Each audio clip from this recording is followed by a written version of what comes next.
पश्चिम बंगाल में आज दूसरे चरण के लिए मतदान होगा और आज दूसरे राउंड में प्रदेश की बाकी बची हुई 142 सीटों के लिए वोटिंग होने वाली है। आज का दिन सबसे महत्वपूर्ण है पश्चिम बंगाल के लिए। बता दें कि इस दूसरे राउंड में 3 करोड़ 22 लाख से ज्यादा मतदाता उम्मीदवारों की किस्मत का फैसला करेंगे। इस राउंड में 1448 उम्मीदवारों की किस्मत का फैसला होना है। और वोटिंग का समय सुबह 7 बजे से है, यानी कि ठीक 1 घंटे के बाद वोटिंग शुरू हो जाएगी। मतदाता अपने मताधिकार का इस्तेमाल करेंगे। दूसरे राउंड में 1448 ऐसे उम्मीदवार हैं जिनकी किस्मत का फैसला आज होने वाला है। 2026 की बैटल जो है, इसमें कौन विजयी होगा यह आज तय होगा।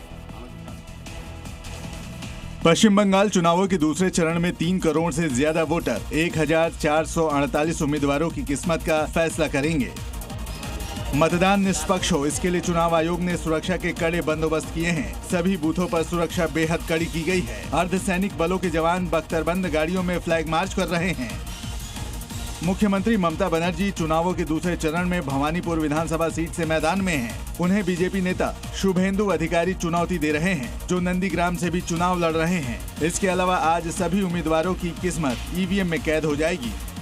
तो पश्चिम बंगाल में दूसरे चरण के मतदान के लिए आज अभूतपूर्व सुरक्षा के इंतजाम किए गए। सीएपीएफ की कुल 2343 कंपनियां तैनात कर दी गई हैं। कोलकाता में सबसे ज्यादा 274 कंपनियां इस वक्त तैनात हैं। आपको बता दें कि 263 कंपनियां पूर्वी बर्धमान में हैं, जबकि हुगली में 236 कंपनियों की तैनाती की गई है। सीएपीएफ की कुल 2343 कंपनियों की तैनाती पूरे पश्चिम बंगाल के अलग अलग जिलों में, अलग अलग विधानसभा क्षेत्रों में आज है। और आपको बता दें, अलग अलग क्षेत्रों से झड़पों की तस्वीरें भी सामने आई हैं और इसके मद्देनजर यहां पर सुरक्षा के कड़े इंतजाम कर दिए गए हैं।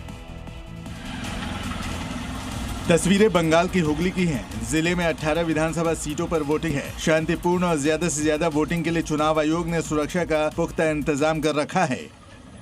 बड़ी संख्या में सुरक्षा बलों की तैनाती की गई है। क्विक रिस्पांस के लिए कंट्रोल रूम भी बनाया गया है, क्योंकि पिछले दिनों प्रचार के दौरान कार्यकर्ताओं और समर्थकों के बीच झड़प, मारपीट और हिंसा की खबरें आई थी।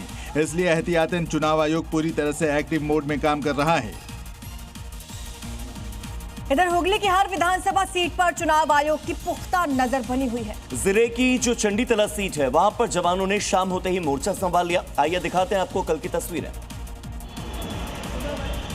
डानकुनी में शाम 6 बजते ही चेक पॉइंट बना दिए गए। अनाधिकृत यात्रा को रोकने के लिए डानकुनी की सड़कों पर पुलिस की तैनाती बढ़ा दी गई। मोटरसाइकिल के आने जाने पर रोक लगा दी गई। अगर कोई इमरजेंसी नहीं है तो बाइक वालों से पूछताछ की जा रही है, क्योंकि वोटिंग के दौरान प्रशासन नहीं चाहता कि कोई गड़बड़ी, कोई बवाल या अशांति हो।